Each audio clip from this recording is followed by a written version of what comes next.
అందరికీ నమస్కారం. ఏదైతే గత నెల జూలై 31వ తేదీన మున్సిపల్ కౌన్సిల్ సమావేశం నిర్వహించుకోవడం జరిగింది. మరి ఆ సమావేశంలో మరి ఏదైతే జైత్యాల బస్టాండ్ సమీపంలో బస్టాండ్ నిర్మాణం కోసం గత ప్రభుత్వ హయాంలో 2017లో మరి 20 ఎకరాల 20 గుంటల స్థలాన్ని మరి గెజిట్ చేయడం జరిగింది. మరి ఆ గెజిట్ చేసిన నిషేధిత ప్రాంతంలో మరి ఇప్పుడున్నటువంటి మున్సిపల్ అధికారులు, టౌన్ ప్లానింగ్ అధికారులు మరి నిషేధితమైన ప్రాంతంలో 853 అనే సర్వే నెంబర్లో మరి అనుమతులు ఇవ్వడం జరిగింది. మరి ఏ విధంగా నిర్మాణాల కోసం అనుమతులు ఇచ్చారని సంబంధిత అధికారులను మేము అడిగితే, కమిషనర్ గారిని కావచ్చు, టౌన్ ప్లానింగ్ అధికారులను కావచ్చు మరి అడిగితే మరి పొంతలలేని సమాధానం సరిగా రాకపోవడంతో మేము ఆగస్టు 3వ తేదీన ప్రజావాణిలో గౌరవ కలెక్టర్ గారికి ఫిర్యాదు చేయడం జరిగింది. ఏమని, మరి అక్కడ నుండి స్థలం ఏదైతే ఉందో మరి ఇప్పటికే అక్కడ నుండి భూ యజమానులు తీవ్రంగా ఇబ్బంది పడుతున్నారు. అక్కడ నుండి స్థలము అయితే గెజిట్ ఎత్తివేయాలి, లేకపోతే పెద్ద ఎత్తున ఆ భూ యజమానులకు పరిహారం ఇవ్వాలని చెప్పేసి ఆ కలెక్టర్ గారికి వినతి పత్రం ఇవ్వడం జరిగింది.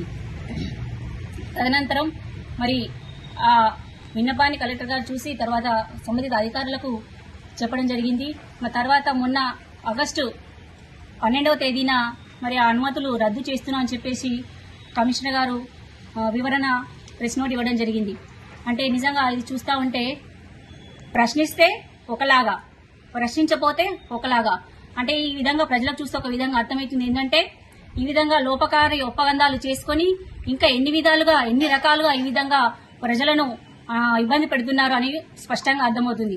ఎందుకంటే మేము ప్రశ్నిస్తే ఈ విధంగా కలెక్టర్ గారు ఫిర్యాదు చేస్తే పర్మిషన్లు రద్దు చేసేది, అదే ప్రశ్నించకపోతే సాఫీగా జరిగిపోయేది, ఏవో ఒప్పందాలు చేసుకుని జరిగిపోయేది.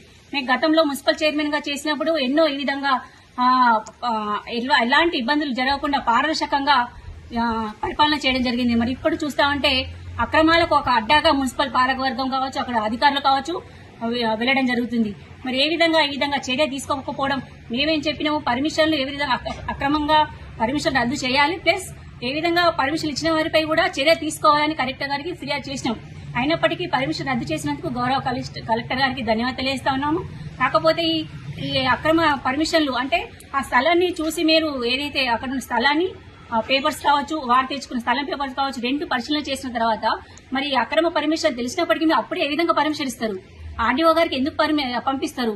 అంటే తెలుసు అది తప్పు చర్య అని తెలిసినప్పటికీ పంపించి తర్వాత ఈ విధంగా సతిపుచ్చుకోవడం, తర్వాత ఏవేదో అమ్మాలు జరగడం, ఇవన్నీ జరిగిపోయినప్పటికీ మరి సంబంధిత అధికారులపై చర్య తీసుకోకపోవడం ఏ విధంగా తప్పు చర్య? సంబంధిత టౌన్ ప్లానింగ్ అధికారులపై కమిషనర్ గారు చర్య తీసుకోవాలి. 2019 యాక్ట్ ప్రకారం 48 యాక్ట్ ప్రకారం అంటే టౌన్ ప్లానింగ్ అధికారులపై చట్టరీత్యా చర్య తీసుకోవాలి. అయితే సస్పెండ్ అన్న చేయాలి, లేకపోతే క్రమశిక్షణ చర్యలైనా చేపట్టాలి. ఈ విధంగా ఏది చేయకుండా ఈ విధంగా ఒక పర్మిషన్లు రద్దు చేస్తామని చెప్పడం ఏ విధంగా ఈ సమంజసం కాదు. అదేవిధంగా గౌరవ స్థానిక ఎమ్మెల్యే ప్రభుత్వ ఆది శ్రీనివాస్ గారు కూడా స్పందించాలి ఈ విషయమై. ఎందుకంటే దాదాపు ఆ గెజిట్ ఉన్న ప్రాంతం దాదాపు ఇప్పటికీ 9 సంవత్సరాలు అవుతుంది. అక్కడ భూ యజమానులు అమ్ముకోలేక నానా అవస్థలు పడుతున్నారు.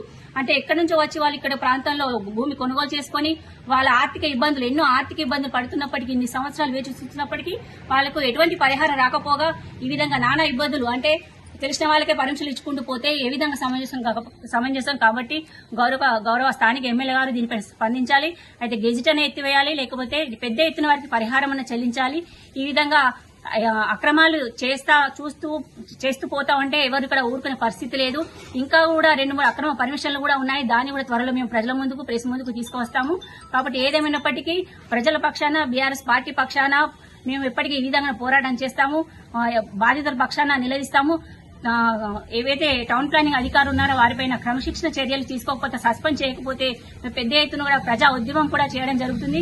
కాబట్టి త్వరలో కలెక్టర్ గారు కూడా ఫిర్యాదు చేస్తాము.